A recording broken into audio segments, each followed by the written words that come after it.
Good evening. You're listening to the Extreme Movie Show. I'm your host, Rob. Alongside me tonight, I have Pixel McGowan himself. I am your Koshu Master. And of course, we are talking about Prisoners Season 1, Episode 15 on our show here on the Extreme Movie Show called Extreme TV, where we go episode by episode of certain TV shows. And as we're finishing up this classic 1960s, late 60s spy show, I have to say this, Mr. Pixel.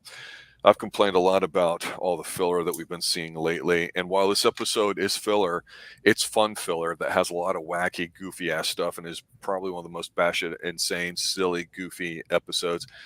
And it could easily be taken out of about half of the Prisoner episodes so that what would be left would be a great show, because this is crap. It's garbage. But you know what?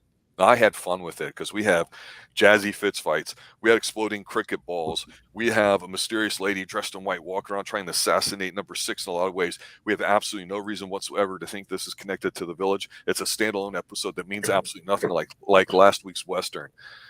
And while interesting, it really does nothing to serve the overall arc. So with 2 episodes left after this, they better start wrapping shit up good. That being said, this has got some early use of spy stuff that we've seen, which we'll get talking about here. What was your initial take? I mean, in part, I agree. There's a lot to this episode that has a charm, we can say, and I feel like it.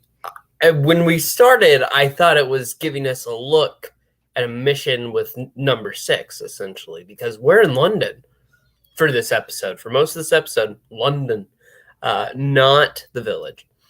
And I was thinking, oh, okay, so this is just giving us some insight. Nope. And you can kind of tell pretty much as soon as number 6 gets involved. You know, it all starts with me when he gets to the shoe shine guy, and the guy has to actually pick up his brush and starts communicating with, with control, because that was the guy that was the scorekeeper, I think, in the assassination attempt during the cricket game, which is well done, by the way. Yes. I thought at the beginning, I thought this was a serious a spy mission. Because it definitely seemed that way. You have a mystery woman, you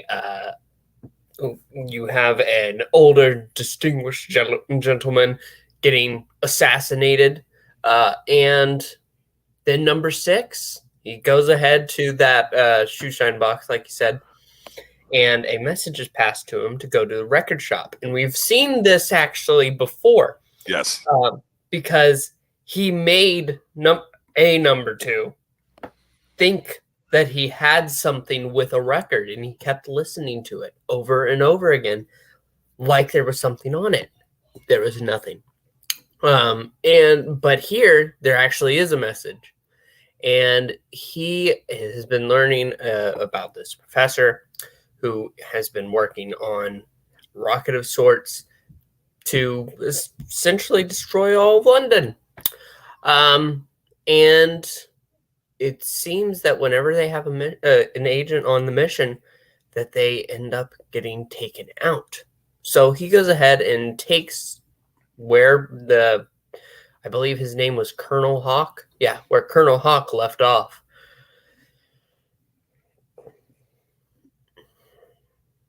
I think that, no, you're good?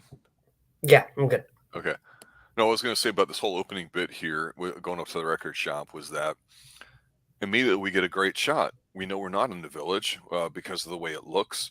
So we don't even see number 6. We see people playing cricket, and guys run forward. And I don't know if they call that pitching or throwing, but I'll use pitching, the American reference for throwing, like in baseball. And the batter's up there. And this is so very Britishy because it's filmed in the English countryside. He's got the mustache curled at the ends. I don't remember if he had the monocle either, but it seemed like he did. But then we see the guy who's keeping score, and we look down in his bag, and he's got a sniper rifle. And then we see him looking around with binoculars at people, and one of the guys winks to him who's on the field, and then his eyes get caught on the beautiful pair of gams, the gumshoes would say from your 1930s and 40s pulp detective novels here, the legs of a woman dressed in white with her parasol and everything else too, real dainty. blonde, and you're like, this episode's got some va va voom. And of course, we see the old switcheroo, just like Goldfinger, because this episode is rip off of Bond episodes. Really, when it comes down to it, we get a rip off of Goldfinger with the well, James, how does Goldfinger know whether or not he's got his ball? How do you know it's the wrong one? He goes, because I'm standing on it. Because they switched the cricket balls, for the explosive one. And then it's like that when we get the shoe shop. I'm like, is this the first movie that had a shoe shine thing into it? And the record thing, it's one after another within like the first 5 or 10 minutes. All the spy crap, I'm being overloaded with spy stuff. And as much as it doesn't help out the episode or the show, I should say, I'm loving it. It's really, really great. When he's in, because he doesn't get assassinated by a ball. There's this note telling him to go to a pub. And when he gets in there and he starts drinking and sees a U, and he's like, "Oh, a message!" And then he's drinking more. In the bottom of the glass, which is again, right out of James Bond. Let's just be honest. That's from Russia with Love. Yeah, you have just been poisoned. And I was wondering what he was doing after, because he was ordering a whole bunch of alcohol of different sorts. Yeah, this is great. And this is awesome. This is great spy shit. And then, she says, you're going to make yourself sick. And that's when it clicked for me, because I was thinking, is he trying to make some sort of antidote in his gut? No, he was drinking that fast and that many of different types to go ahead and just throw it all up. And he survives again. And it's note after note until they get to this little town. And it seems like it's completely abandoned. But number 6, I'm sorry, I totally skipped over the fair where he's dressed as Sherlock Holmes. Oh yeah. Let me just say this, because a lot's happening. It's insane. It's in the scene at the bar.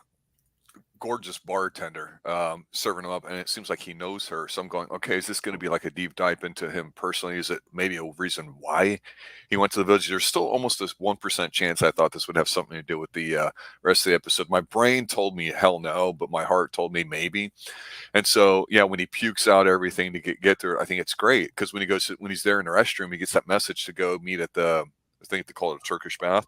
But the thing that's cool about that is if you think of Casino Royale with Daniel Craig in 2006, I believe, there's a great scene where he gets poisoned and he goes out to the car and he was stumbling around trying to get out of the restaurant, and he takes the salt and he just starts eating it to make himself puke, and then he tries to get his heart going again. That's a great scene. I keep going, they got that from The Prisoner. But it's cool when you do stuff like it, because yes, he's dressed up as Sherlock Holmes, so the writers must have been popping themselves by using their own characters and literature from here and all that. He's got the hat on. He's got the sideburns thing, because remember, Sherlock Holmes was not only a judo expert, he was a master of disguise. So I'm going, oh my God. And he has to go to a boxing match. And of course, the guy he's fighting is somebody he knows. And it's like they're beating each other up. He's like, you got to go to the tunnel of love. This is just stupid. It is dumb and it makes no sense. And I thought, I don't know when all these stupid things we've seen in every dumb Halloween episode of all sorts of shows over the years comes from. But this is late 60s, so we can at least start there. And maybe some of the things like in the Turkish bath, he gets the broomstick pulled through the handles. I mean, that's right out of Thunderball, I believe. So it's like, okay, there you go. Just keep fucking with me and all that, but I'm not mad. I am not mad. I died. I almost died laughing whenever he stepped out of the steam room and he was fully dressed in that Sherlock Holmes outfit. Yeah, he hulks out of it, right? Yeah. He doesn't. He wasn't like in a towel or anything. No. He's just fully out and ready. Right out of it. Yeah, he just stands up. Boom. Like, okay. Yeah, no. And when he went scaling, and there was this other woman in the park dressed in white and had a photographer chasing after her to take pictures. Yeah. And so whenever he went to make a grab for her, trying to get fresh. And it's definitely a lot of fun. But it does lead to the tunnel of love. And inside of it, the woman goes ahead and introduces herself, has a little box that she places behind him, but says not to look, and says that she's death, and that he's surprising her because ultimately no one survives this long. Um, and this does lead to an abandoned village, and the names on the signs, those are hilarious. I wish I had marked them down because a couple of them are really great. But whenever we go through the village, he is looking around for where to go, and eventually he steps into a place, and it's trap after trap after trap. But he manages to, is it like escape? Those candles that if you blow them out, they'll explode. Okay. Yeah. When he gets out of there and then uses a bulldozer as a shield to stop her up in the tower with the machine gun. It's hilarious. But he goes ahead and makes her think that she's won because she's able to blow up the bulldozer. But he managed to escape, hide below, and he trails her to a helicopter and hangs on for dear life as she flies somewhere else.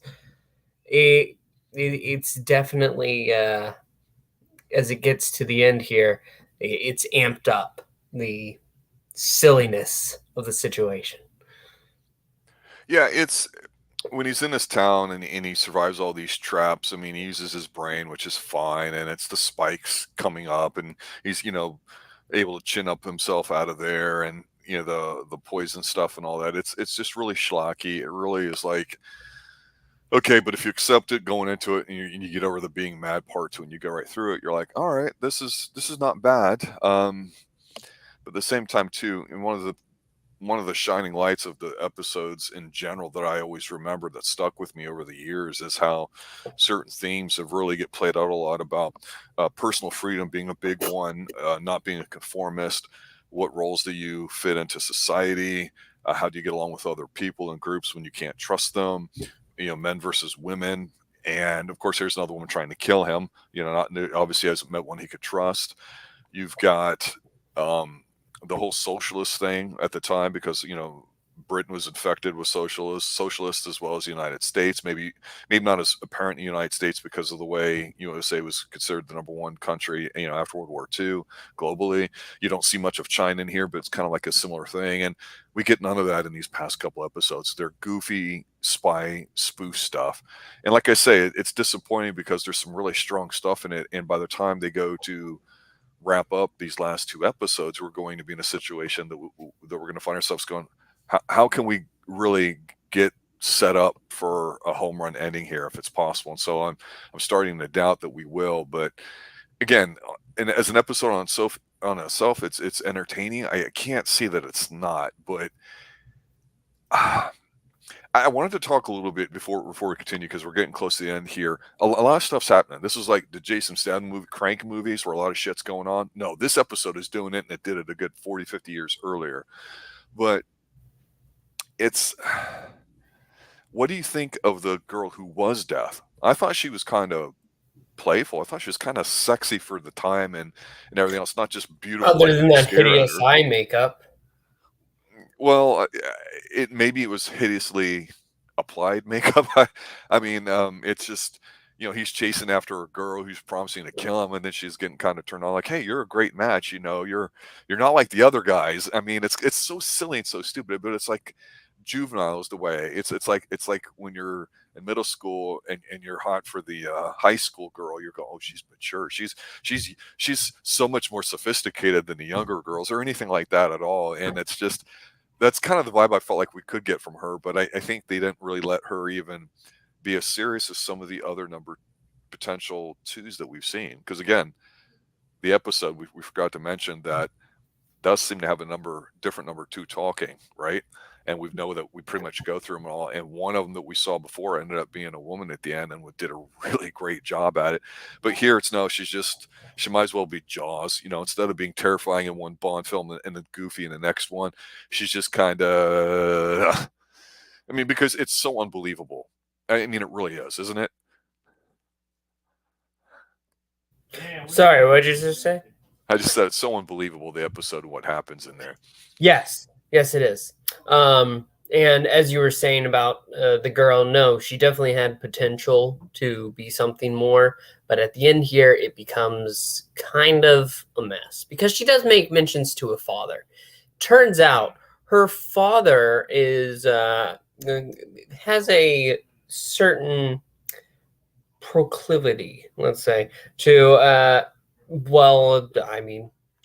just a whole revolution. He goes ahead and he has his men there, and they're dressed in the what looks to be like a French soldier garb, I could say. Napoleon. Yeah, that's who the guy is supposed to be. So they're wearing all the that's what I thought he was supposed to be. They're making fun of him. Yeah. But there's this little guy that's standing in the row of people that he's talking to, and he's really short. So that's actually Napoleon. But that's another matter. But he is a joke at this point, a complete joke. And so number 6 starts sabotaging all their equipment below after dealing with a few of these Napoleon's men, and then he goes ahead, and as he thinks he's dealt with all of them, that's when the girl who was death pops up and takes him up to the main console room and ties him up, and it seems like he's pretty doomed. Dun, dun, dun. However, as her father starts explaining how, this lighthouse that we're in is actually a rocket, and you're going to be the first to know when it lands in London. Well, as soon as they leave the room, he's able to lift the back of the seat. He gets free, and he starts just messing with the controls, gets down, takes the boat, and as they're trying to escape after him, they have these, what are they called? I can't remember exactly what, but basically these bombs that they were going to chuck at him. However, he had arranged it so that the top of him would just pop off and the explosive would remain in hand. And so doing that, they blow up and he has won. And that's when we see number 6 close the storybook, and he tells the children to go to bed. Very nice. I'll come back. And we can see on the camera number 2, who looks like the father, and his assistant, who looks like the girl who was death, just watching on the camera. And it seems that number 2 had a plot that, we'll have number 6 read a story to children and he'll reveal information. Like that makes any sense. But then he goes, number 6, after putting the children in bed, looks at the camera and says, "Good night, children everywhere." And he should have just said, "Be seeing you." They called it a day, but Yeah, it's here's the problem with it, and I've said this kind of with the themes. No matter how much they're doing here in these episodes, we know that the show's being padded. I didn't really care for the ending. Ha ha ha. We've seen this before. Everything that the prisoner had built up as far as building on itself with all these themes, and we know we would get to torture. We know we would get to drugs. We know we'd get to some sort of mind-altering states with drugs and or torture, that type of thing. We're not getting any sense of escalation here of this continuously compounding effect of tension that we had in some of these episodes. And I know that I had mentioned before in the previous few episodes that McGowan was off filming a movie and he was coming back, so some of these episodes had to not have like a lot of dialogue or writing or talking. This one, he's in it a lot. One other episode, he's hardly in. So it's just really frustrating because as somebody that's doing a first watch like you, and this show's really old, to understand that this show's so great, but then it gets to where it's padding. Well, it just shows you what goes on today with things. We know that a lot of things can be cut up and disassembled and go, is this really necessary? No. Does it pertain to the story? No. And some people like that, but here's a legitimate question for you. All things considered, when you watch this episode or the last one when they're not inside the village, don't you miss him being in the village? I do. This episode more than the last episode, because the last episode he was in the village. He was just in a Western themed village, but that's another matter. For this one, I definitely missed him. I mean, the whole exploring his boundaries physically look, Rover being a giant ball on with fans blowing it around is goofy. I get it. It's not supposed to be, but I don't know how you image something to where it looks really, really great like that. That being said, I like the idea of something like that in a way. I don't know how to explain it. And the sound effects are really friggin' good, but I kind of miss Rover because out of everything that was serious about the episodes of him discovering what's going on and trying to physically leave and use his brains rather than his brawn, we got to a point where one of the number twos was basically saying, we're going to have to keep this up we're going to have to take this to a high level, basically. And it felt really good, but these episodes have really taken all the air out of the bubble when it comes to how good this is, because part of him escaping the village physically and trying to is just representation of the struggle that he's in, no matter what kind of story they want to tell. And in here, this is just goofy. It's really an embarrassment, honestly. And I know there's been some episodes where kind of like, oh, Koshu's silly, the deadly bloody battle of Koshu that we saw once and then maybe twice, and I think a third time. But nothing is more deadly than the fact that at this point I'm almost checked out of the season because it's such a horrible episode. And I get it's supposed to be campy and fun and goofy, and in that they succeeded, but it doesn't do anything to help the overall show. And we had also mentioned before the order that we're going in episode wise. We could juggle them and probably get a better result, as well as eliminating some episodes. And when the DVDs came out around 20 years ago, whenever it is, some of these episodes were not a part of the collections, like on the VHS, like the Western one we talked about last week, and maybe this one as well. Some of them were chopped out for whatever reasons, whether it's having to come to the United States to get broadcast on TV. And right now we've got 2 more episodes left. It better be a humdinger of an ending, although I suspect we probably already know what the finale is going to be on how things are going to be turned out. And I don't think it's going to surprise us. And maybe it will for those of you like Professor Pixel who are watching this for the first time, and someone like me that's going, oh, I'm watching it for the second time after about 40 years. It's a head scratcher of an episode. It just doesn't need to be there. I just wanted to hit fast forward, but I didn't. So there you go. It's the weakest episode of all of them. I'm not even mad saying it. It was entertaining. It was fun. It was watchable, but it's crap. Let's be honest. That's my final take on it. What are your final thoughts? Yeah, it's definitely like getting to the point of this show. There, get on with it already. Isn't a lot of point. Yeah. There's. I feel like this has been a problem for a long time, though, because there was the time when it was just, oh, how is he going to try to escape the village this week? And then he just stopped trying. And that, I felt like there needed to be a healthy mix where he was against, the village trying to get at him, instead of the village just trying to thwart his escape tactics. And it's kind of just disappointing, really. What's good about it, though, is you can have fun with this episode, but overall, we're just to the point where we need something more with substance. But we will see. 2 more weeks, and then we are done. Yep. Well, there you have it, ladies and gentlemen. Prisoner Season 1, Episode 15, The Girl Who Is Death. She looks a little bit like I Dream of Jeannie in a way. So take that for whatever it is. It's a mindless episode, and I'm not going to say good or bad, but definitely brainless, and definitely not a prisoner episode. Just an episode that has the prisoner character in it, kind of, sort of, maybe. And Sherlock Holmes in an amusement park. So on paper, this is a home run slam dunk. But watching, you decide. Thanks, everybody, for watching and listening. Have a good night. As always, be seeing you. Be seeing you.